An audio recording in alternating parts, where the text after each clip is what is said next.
Hi guys, in this video I will guide you on how to fix the iPhone 17 Pro or iPhone 17 Pro Max not turning on. So if for some reasons your iPhone 17 Pro or 17 Pro Max is not turning on, a quick solution for you is to first of all make sure you charge your iPhone 17 Pro or 17 Pro Max for about 30 minutes. So just go ahead and get your power cable and then just make sure you charge it for about 30 minutes. If you're not so sure whether the USB-C input charges your iPhone 17 Pro or 17 Pro Max, you can actually try to charge it wirelessly for about 30 minutes as well. This is just to make sure that there is enough power to power up the phone. And after about 30 minutes, you want to press on some key combinations. So basically, you want to tap on the volume up button, the volume down button, and then long press on the power button until you see the Apple logo. And we are going to do that together now. So just simultaneously tap on the volume up button, the volume down button, and then long press on the power button until you see the Apple logo. Just press and hold until you see the Apple logo.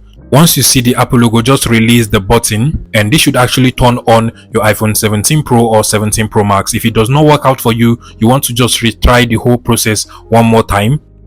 And as you can see, mine is currently turned on. But like I said, if yours does not work, just go ahead and retry the whole process again. So tap on the volume up button, the volume down button, and then long press on the power button.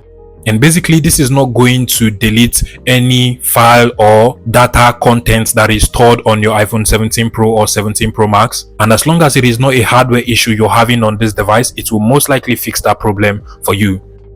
So as you can see, mine has just been turned on. Please let me know in the comment section if this tutorial was helpful and subscribe to this YouTube channel, guys.